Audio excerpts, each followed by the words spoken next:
मात्र असा उमेदवार फायनली अंतिमतः निवडून जर आला तर त्याला 6 महिन्याच्या आतमध्ये जात वैधता प्रमाणपत्र देणे हे बंधनकारक राहील। नगर परिषद आणि नगरपंचायतच्या मतदार यादी संदर्भात अंतिम मतदार यादी ही 31 ऑक्टोबर 2025 रोजी प्रसिद्ध झालेली आहे आणि मतदान केंद्रनिहाय मतदार याद्या 7 नोव्हेंबर 2025 रोजी प्रसिद्ध होणार आहे। नगर परिषद आणि नगरपंचायतच्या निवडणुकीसाठी एकूण मतदार 1,07,03,576 इतके मतदार आहे आणि त्यासाठी एकूण 13,355 मतदान केंद्रांची व्यवस्था करण्यात आलेली आहे। या निवडणुकीसाठी पुरेशी इलेक्ट्रॉनिक वोटिंग मशीनची व्यवस्था करण्यात आलेली आहे। या निवडणुका इलेक्ट्रॉनिक वोटिंग मशीनद्वारेच होणार आहेत आणि त्यामध्ये 13,726 कंट्रोल युनिट आणि 27,452 बॅलेट युनिटची व्यवस्था केलेली आहे। उमेदवारांसाठी जी खर्च मर्यादा आहे ती खर्च मर्यादा वाढवण्यात आलेली आहे।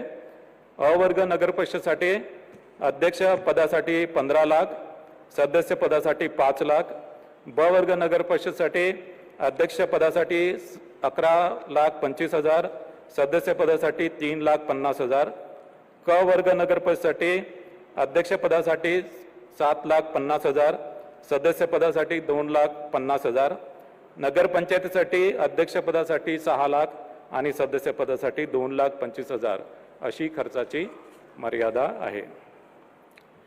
मतदारांसाठी निवडणूक आयोगाने, राज्य निवडणूक आयोगाने जे संकेतस्थळ विकसित केलेले आहे त्यामध्ये त्यांना सर्च फॅसिलिटी दिलेली आहे आणि या सर्च फॅसिलिटीमध्ये जाऊन मतदारांना त्यांचे नाव आणि मतदान केंद्र शोधता येईल।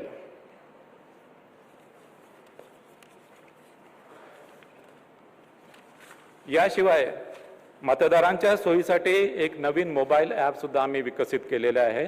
या मोबाईल ॲपच्या मदतीने मतदारांना त्यांच्या मतदार यादीमधील नाव शोधता येईल, याशिवाय त्यांचं मतदान केंद्र शोधता येईल, याशिवाय नो युअर कॅन्डिडेट म्हणजे उमेदवाराविषयी त्यांनी उमेदवारांनी जे प्रतिज्ञापत्र दाखल केलं त्या प्रतिज्ञापत्राच्या अनुषंगाने त्यांच्या बाबत काही गुन्हेगारीविषयी गुन्हे दाखल केले असतील किंवा त्यांच्या शैक्षणिक क्वालिफिकेशन बाबत आणि त्यांच्या आर्थिक परिस्थितीबाबत त्यांना माहिती मिळू शकेल। म्हणजे नो युअर कॅन्डिडेट ही माहिती सर्वसामान्य मतदारांना ही या मोबाईल ॲपच्या माध्यमाने उपलब्ध होईल। मतदार यादीच्या बाबतीत जे संभाव्य दुबार नावाबाबत देश विदेशातील प्रत्येक घडामोडींचे लाईव्ह अपडेट मिळवण्यासाठी आता साम टीव्हीच्या सर्व सोशल मीडिया प्लॅटफॉर्मला लाईक, फॉलो आणि सबस्क्राईब करा। तसंच सर्व नोटिफिकेशनसाठी बेल आयकॉन प्रेस करायला विसरू नका।